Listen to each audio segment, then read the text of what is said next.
first things first, if you're coming to Laos, you have to do the THAKHEK Loop. It was by far the best thing I've ever done in Laos, and here's why.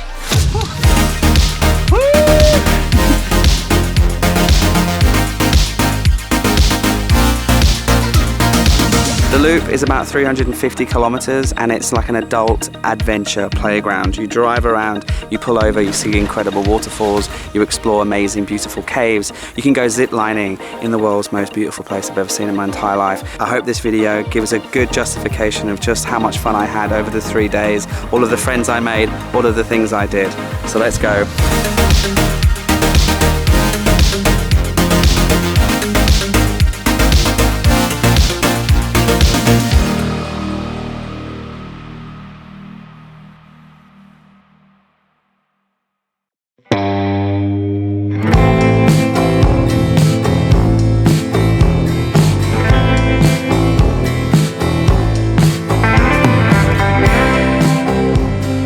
For some people, planning and preparing for a little road trip is extremely fun, but for me, it's not really. I'm a get on the bike and go kind of guy, but we've got some admin and some life things to sort out. So I thought at the beginning of this road trip, we could just do some important life admin. The first thing is, and quite importantly, we need to clean Zelda and give Zelda a little bit of an oil change. We recently just hit 10,000 kilometers on the new bike, and so she's due an oil change and she's covered in dust. Then I need to exchange some money. If you saw in the last video, I lost my wallet and that had the remaining of my foreign currency, my bank card and my driving license. So I'm kind of screwed. You know, I can't use the ATMs, and this is a developing poor country and there's not banks everywhere and it's not as easy as you would think just to get some money out. I also had 15,000 baht in cash stashed away for an emergency. And luckily I did, because now I have 15,000 baht. So we've got to clean Zelda, oil change Zelda, find and exchange the Thai baht into local currency. Also want to try and find if there's a map of this loop. If this loop is as famous as I've heard it is, then surely we can find maybe in the information center a map, and then we can start making a plan, like where are we going to go, what are we going to do, and how long is it going to take. So let's clean Zelda and get this life admin checklist on the roll.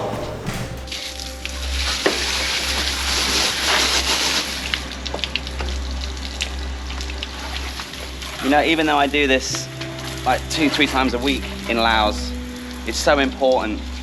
This dust, this dirt, when it gets on top of the engine, it can actually cause overheating and it's going to damage the bike long term if I don't keep washing this all off.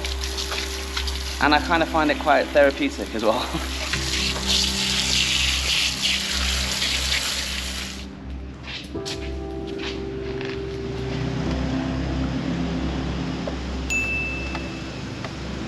Okay, she's clean as a whistle, but she won't stay that way for very long. I think it's also worth mentioning a few things. The first is that it's going to be, well, it is very nice to sort of have a day off. What you didn't see was for the past 2 days, I had to get from Luang Prabang to here. And that involved stopover in Ponsafan, and as you saw in the previous video, you know, everything went wrong, and I was absolutely exhausted, and my body is starting to hurt. It's sort of what, 2 weeks before we got to Laos, 2 weeks in Laos now. We were a month on the bike, non-stop filming, non-stop traveling, so my kidneys are destroyed, my lower back hurts, my whole body hurts. It's kind of normal, but it's amplified 10 times because we're driving on these roads in Laos. The other thing to mention is that I do have a photocopy of my driving license. So if I do get stopped over by police, even though that's not happened yet, if they do say, where's your license? At least I have a photocopy and I can try to explain that I lost my current driving license. Now up ahead I can see a little hostel. I saw it last night and it actually has a bike outside. So chances are this is a backpacker place, and chances are they might have some information for us, or at least we can exchange some money here. For sure this person's done the loop on their bike. Oh, okay. To me too, yeah. Thank you. I've got the same GoPro. Yeah, GoPro 10. Yes. Did you do the loop on this? No, we're just about to start. Ah, okay. All right, I'm going to start tomorrow. Hang on. I know you. I've been sending you messages. Really? Yes. G'day. What's your name? You're Paddy Doyle, aren't you? Yeah. Yeah, Harry. We're riding on eggshells. We're riding from Sydney to London. Wait, did you email me or what? I think just spamming messages on your thing. Your very popular channel. So what, Instagram or? YouTube. Oh, okay. The comments, right? Okay. Yeah. I don't have much time to monitor all of it. So. Yeah. I mean, your channel's exploding. It's going really well. Yeah. Thank you. You're just about to do the loop, you say? Yeah, but I was just going to ask you a question. If you have a map of the loop. Oh, you do? Okay, great. I would love one too, please. Because I'm taking a day off because I did a killer ride yesterday, like 350 Ks on the worst road ever, so my back is ripped. So I'm just taking a day off to try and plan. Do you do currency exchange, Thai baht to kip? Cheng baht. Yeah. You're going to Cheng the other way. Okay, there's another place. So this is the bikes that you're doing, and this whole front section, guys, is an actual fuel tank. 37 litres. 37 litre fuel tank, and that is kind of... Did you have to take the bodywork off to replace it? No. This is how it comes? Slots in, yeah. I mean, the DR650 is eminently modifiable because it's been around in its current form since '96. What is it, a Suzuki or something? Suzuki DR650, yeah. So it's huge for Southeast Asia. That was cool. Him and his wife are from Australia, and they've driven their bikes to here. They're through Indonesia, East Timor, Malaysia, Thailand, and now they're in Laos, and they're trying to get to Europe. And they're going to start the loop tomorrow, so I'll probably meet them for a non-alcoholic beverage tonight. Right, let's see if we can find some money. Okay, I went to this bank and I exchanged 15,000 Thai baht for 7.2 million kip. And you know, I keep talking about the fact that I've only got 13 days or something left on my visa, but actually the most important thing is the money, because once that money runs out, that's it. So this southern section of the country is not really justified by how long my visa is, but really how long can I stretch 7.2 million kip. So we're gonna have to keep that in mind when we're planning this loop, and Pack C and the Thousand Islands. We're not gonna be able to stay anywhere other than budget backpacker friendly places like hostels or cheap guest houses. Let's go get some food and let's open this map. So yeah, we're making good progress on our list of things to do, planning the trip. And so I thought it was a great time to pull over and get some really healthy fried chicken and French fries. And to be fair, the food was great, and it was nice to open up this really useful map actually. So much to see and do, and they have all of the locations, and it gives you so many ideas, things that you probably wouldn't find on Google Maps. And so since I was taken well care of, it was time now to give Zelda her much needed, much deserved fresh oil change. And then I decided to have an early night and have a good night's sleep ready for the next day, the first day of the loop. But unfortunately, I wanted to set off at 6 o'clock in the morning, but my bowels had other ideas. Day one of the loop is about to begin, and it's not a good morning. Beautiful sunny day obviously, but I slept terribly. Lower back pain, kidney pain, stomach pain, and diarrhea. The Holy Trinity. Let's get on Zelda, let's keep hydrated, let's stay positive, and let's see what the first day has in store.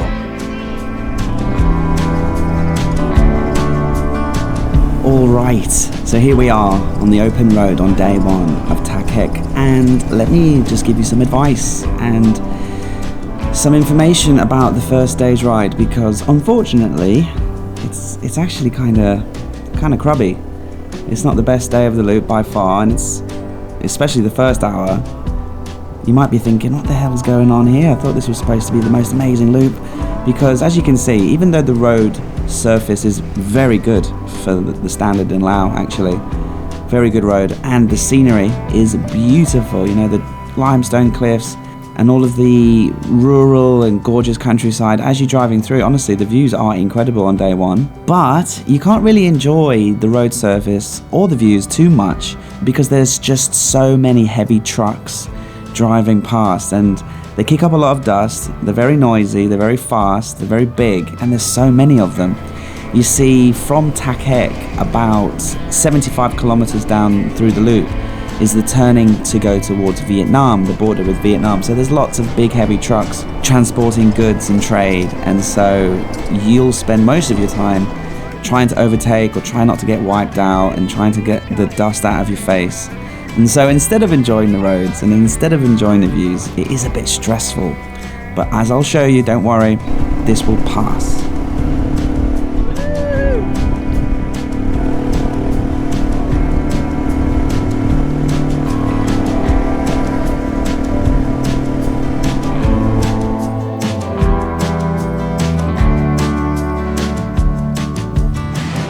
Right, so hopefully this place is up and running, because if you look at the signs, there's a skywalk, there seems to be a cool bridge, and there's a boat trip, and I read online that this was the coolest cave of the whole loop, potentially anyway. But there's nobody here in the car park. There is a coffee shop which is open, that's a good sign. Is that for me? Yeah. Okay, thank you, thank you. Ticket. Yes, okay, one second. Oh, are you coming? Yeah. Together? Okay, do you speak English? No. Okay,ไม่เป็นไรไม่เป็นไร relax Speak Thai. Oh จริงเหรอ ว่าไทยได้ I can speak Thai a little bit, okay นิดหน่อย นิดหน่อย ใช่ Oh bless him. มาแต่ไทยอ่ะ Yeah, see that's the limit of my time. I know how to order beer and ice. Okay. Into the cave we go. Beautiful, it's like the 7-Eleven aircon back in Thailand. Nice and cool.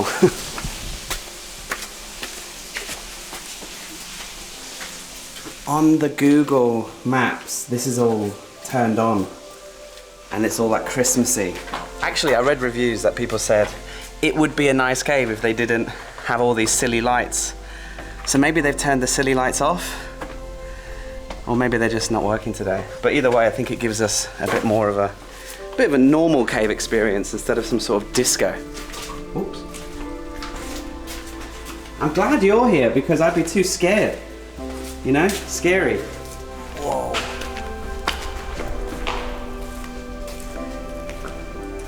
Huge room. I'm so glad he's here because I'd be lost as hell. You can see actually cables and lights. So all of this would be lit up. But I'm kind of glad it's not. Oh, there's an amazing breeze coming through.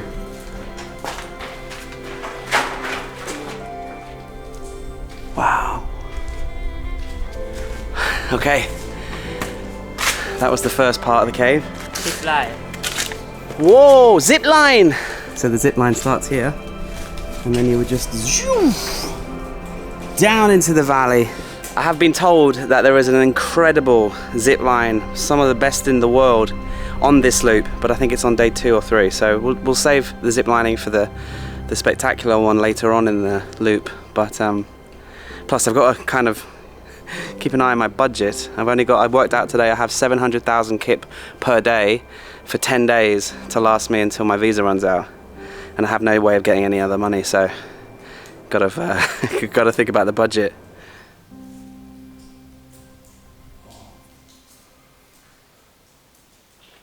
Hey!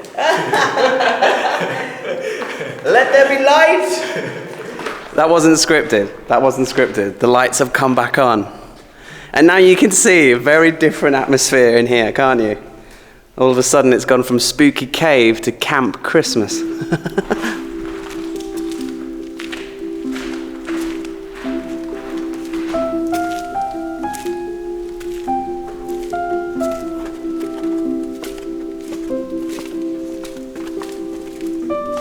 This looks like one of those special paintings that goes on forever, and people going up the stairs and going down the stairs never sort of... You know what I'm talking about, right? One of those like illusions.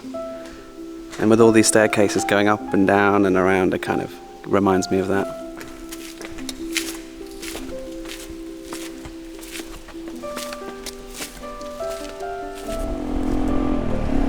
Now, the THAKHEK Loop does have dozens of caves, and I was a bit overwhelmed with which one to choose. And some people go to 2 or 3 on day one, but I think, as you saw, that was a nice one. So don't worry if you didn't catch the name or the location. Everything is in the description below. But I saw something in the distance I really wanted to share, and getting the drone up was going to help, but my drone broke. Oh, I tell you what, this is the worst time to have a technical issue, right? Because after I left the cave, I was driving along happily, and I saw in the distance behind Zelda there this beautiful rock formation where it looks exactly like a seabed, an ancient seabed that's been pushed up out of the ground to form that mountain ridge, because there's so many interesting layers to the rock, and you know, they're extremely horizontal and they follow these beautiful lines across the skyline. So I thought I'd quickly, obviously because it's, you know, the GoPro isn't going to be able to zoom in and stuff. So I was like, I'll get the drone, you know, that's the whole point I have a drone, is to get nearer to things of interest, to show you more detail.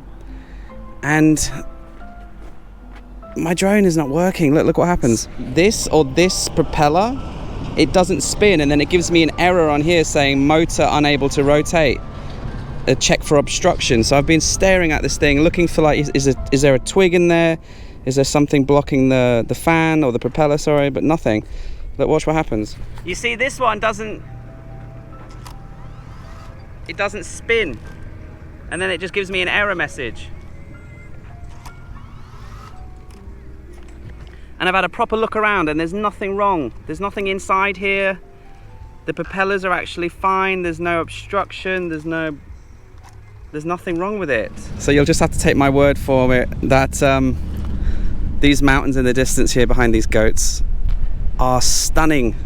I mean, you can probably see. Let me just slowly zoom in here and give you a little bit better idea of how amazing that rock formation is. It's just a shame that I can't fly the drone and show you the true beauty of it up close. Plus, I'd like to see it up closer than this far away as well, but never mind. Okay, diarrhea was problem number 1, and now broken drone is number 2. Let's hope there's not a third problem.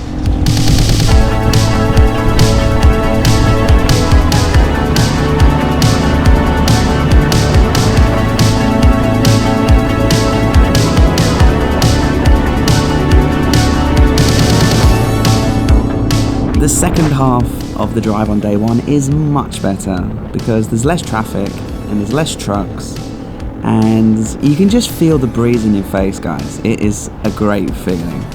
Now, I'm not saying there wasn't any trucks, because there were a few, and so yeah, just be prepared for a few white knuckle moments as you overtake these huge scary trucks en route to Vietnam. You can absolutely do the THAKHEK Loop in a rental car. You can rent motorcycles or cars very easily in Pak Se and in THAKHEK itself. But, I mean, driving in a car on this road would be so boring. Oh my god. You know, get a motorbike, get the wind in your face, get the bugs in your mouth. Around lunchtime, I'd realised I hadn't had breakfast and I was starving, but luckily, I'd found a really healthy snack for breakfast or brunch. These are very healthy. Don't know if you've heard of these. They're called donuts. Very low fat, very low sugar. Oh my god, it tastes delicious.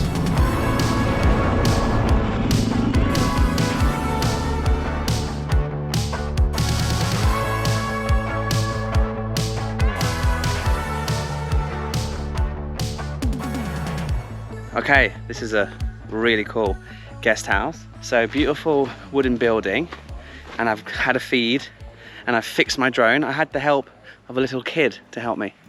He fixed my drone. I watched a YouTube tutorial, and all I had to do was blow really like that into the propeller to get rid of whatever was stuck in there. Look at this. Where you took it off. Yeah. Oh, okay. Hello. There's lots of other riders here.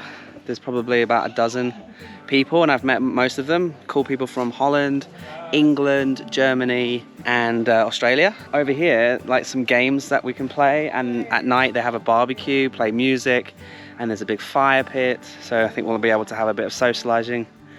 and they have dormitory rooms. I've got a private room, 120,000 kip, very cheap, nice, it'll do, absolutely fine. And then they've got like activities, so we're gonna go on a sunset boat tour.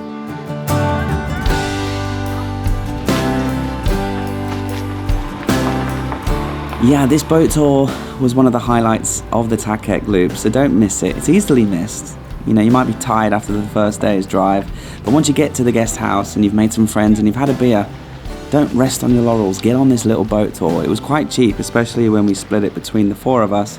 We're gonna make one of the video. Get on you, lad.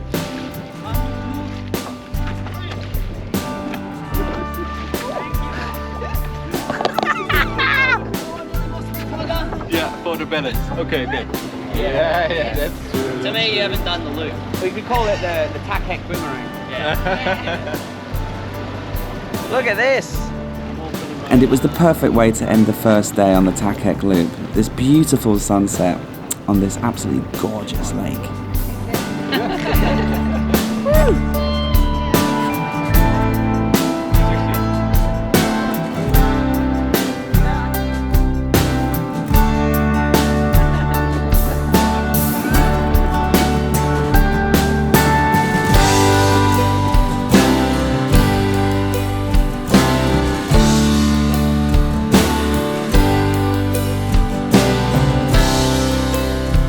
And that evening we had a big feast around the campfire, played lots of games, made loads of friends. There was probably 25-30 people staying at the guest house that night, in a great way, yeah, like I said, to wrap it up on day 1. There's still so much to experience on the THAKHEK Loop. This was really just the tip of the iceberg. Day 2 and day 3 have much more in store. The highlights are still to come, but they will all have to wait until next time. I hope you enjoyed part 1 of the THAKHEK Loop. I'll see you very soon in part 2.